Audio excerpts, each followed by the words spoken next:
ನಾನು ಚಿಕ್ಕ ವಯಸ್ಸಿಂದನೂ ತುಂಬ ಒಂಥರ ಇದು ಬೇಕು ಅಂದರೆ ಬೇಕೇ ಬೇಕು ಅನ್ನೋ ಥರ.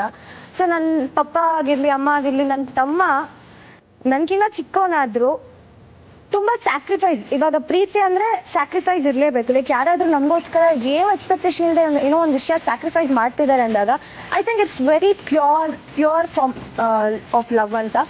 ನನ್ನ ತಮ್ಮ ನನಗಿನ್ನ ಚಿಕ್ಕವನಾದರೂ ನನಗಿವಾಗ ಹಬ್ಬಕ್ಕೆ 2 sets ಆಫ್ ಬಟ್ಟೆ ಬೇಕು ಅಂದರೆ ಅವ್ನು ಸ್ಯಾಕ್ರಿಫೈಸ್ ಮಾಡ್ತಾರೆ, ಪರವಾಗಿಲ್ಲ ಅವಳು ಕೊಡಿಸಿ ನನಗೆ ಬೇಡ ಅಂತ.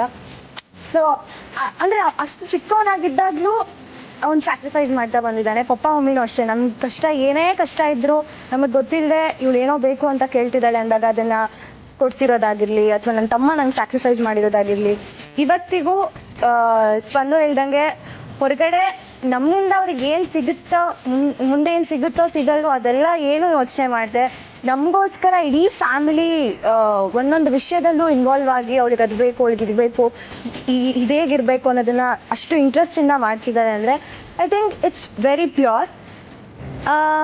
ಇವಾಗ ಫಸ್ಟ್ ಹಾಫ್ ನಾವೇನು ಫ್ಯಾಮಿಲಿ ಜೊತೆ ಸ್ಪೆಂಡ್ ಮಾಡ್ತೀವೋ, second half of our life ಕಲಿಯೋದೇ ನಾವು ಪಾರ್ಟ್ನರ್ಸ್ ಜೊತೆ. ಸೊ ಅದನ್ನು ಈಗ ತುಂಬ ಕ್ಯಾಲ್ಕುಲೇಟಿವ್ ಆಗಿ ಚೂಸ್ ಮಾಡ್ತಾ ಇದ್ದಾರೆ ಅಂತ ಅನಿಸುತ್ತೆ.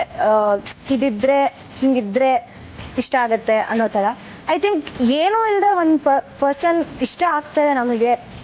ಒಂದು ಲುಕ್ ಆಗಿರ್ಬೋದು, ಅಥವಾ ಒಂದು ಅವ್ರ ಆಕ್ಯುಪೇಷನ್ ಆಗಿರ್ಬೋದು, ಏನೋ ಅದು ಯಾವುದೂ ನೋಡಿದೆ all of a sudden okay ನಾನು ರೆಸ್ಟ್ ಆಫ್ ಮೈ ಲೈಫ್ ನಾನು ಇವ್ರ ಜೊತೆ ಸ್ಪೆಂಡ್ ಮಾಡಬೇಕು ಅಂತ ಮನ್ಸಿಗೆ ಬರುತ್ತಲ್ಲ, ಅದು ಪ್ಯೂರ್ ಅಂತ ಅನಿಸುತ್ತೆ.